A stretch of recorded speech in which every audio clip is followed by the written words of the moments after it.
Guys, ഇന്ന് നമ്മളെ കൂടെ ഇൻ്റർവ്യൂവിനുള്ളത് മഴയാണ്. നമുക്ക് മഴയെടുത്ത് വിശേഷങ്ങളൊക്കെ ചോദിക്കാം. Good morning.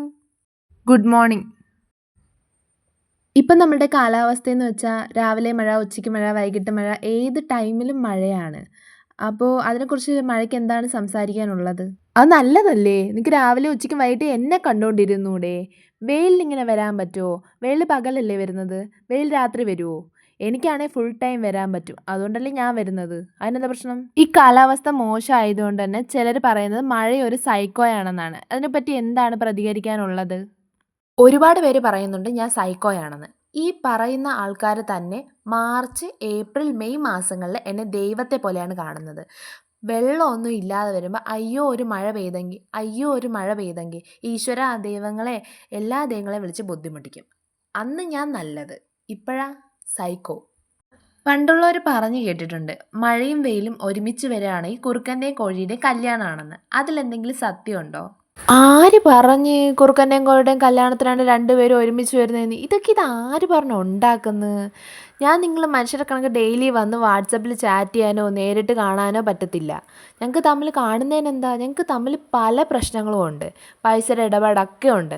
ഇങ്ങനെ വെയിലും മഴയും കൂടി ഒരുമിച്ച് വരുമ്പോഴാണ് സംസാരിക്കാനോ അതൊക്കെ ഡീൽ ചെയ്യാൻ വേണ്ടി പറ്റുന്നത്. അല്ലാതെ കുറുക്കനെയും കോഴിനെ കെട്ടിക്കാനൊന്നും വേണ്ടിയിട്ടല്ല. വെക്കേഷൻ ടൈമിലൊന്നും മഴ പെയ്യാറില്ല, അന്ന് വരൾച്ചയായിരിക്കും. പക്ഷേ സ്കൂൾ തുറക്കുമ്പോൾ തൊട്ട് മഴ അങ്ങ് തുടങ്ങും. അതെന്തുകൊണ്ടാണ്? ജൂൺ ജൂലൈ മാസത്തിൽ വരുന്നതെന്ന് വെച്ചാൽ എനിക്ക് കുട്ടികളെ ഭയങ്കര ഇഷ്ടമാണ്. കുട്ടികൾ വരുമ്പോൾ നല്ല നനയ്ക്കാനും പറ്റും.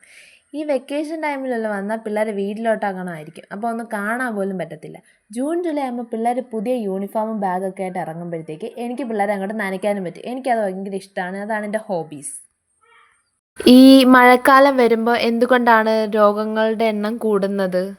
അത് ഈ രോഗങ്ങൾ ഞങ്ങൾ ഒരു ടീമാണ്. ഞങ്ങൾക്കൊരു കോൺട്രാക്റ്റ് ഒക്കെ സൈൻ ചെയ്തിട്ടുണ്ട്. ഈ മഴക്കാലം വരുന്നതിന് മുന്നേ ഞങ്ങൾ എത്ര മഴ പെയ്യുവാണെങ്കിൽ ഇത്ര രോഗങ്ങൾ വരുത്താം എന്നും പറഞ്ഞ് അവർ ഞങ്ങളുമായിട്ടൊരു കോൺട്രാക്റ്റ് ഉണ്ട്. അതിനെ ബേസ് ചെയ്തിട്ടാണ് നമ്മൾ പെയ്യുമ്പോഴത്തേക്ക് രോഗങ്ങളും കൂടുന്നത്.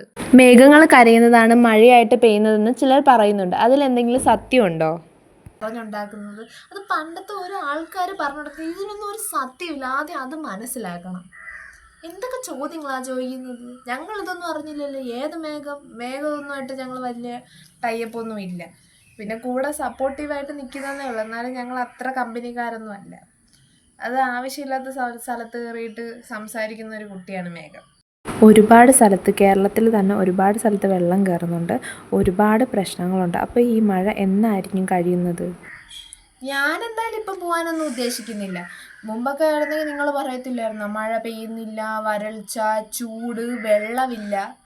ഇപ്പം ഞാൻ കുറച്ച് വെള്ളം നിങ്ങൾക്ക് തരുന്നു, അപ്പം അതെല്ലാം നിങ്ങൾ വാങ്ങിച്ച് വെക്കണം കുറച്ച്. ഞാനെന്തായാലും ഇപ്പോഴൊന്നും പോകാൻ തീരുമാനിച്ചിട്ടില്ല. ഞാൻ കുറച്ച് നാൾ ഇവിടെ കാണും എന്തായാലും. ആർക്ക് ബുദ്ധിമുട്ടായാലും ബുദ്ധിമുട്ടായില്ലെങ്കിലും എന്നെ ഇനി സൈക്കോ എന്ന് പറഞ്ഞാലും മഴ ഇനി കുറച്ച് നാൾ കഴിഞ്ഞിട്ടേ ഇവിടുന്ന് പോകുന്നുള്ളൂ. ഇത്രയും നേരം നമ്മളോട് സംസാരിച്ചതിന് ഒരുപാട് നന്ദിയുണ്ട്. പക്ഷേ കുറേ കാര്യങ്ങൾ കണക്കിലെടുത്ത് ഇത്രയുമുള്ള രൂക്ഷമായിട്ടുള്ള മഴ കുറച്ചൊന്ന് ഒതുക്കണം. ആലോചിക്കാം.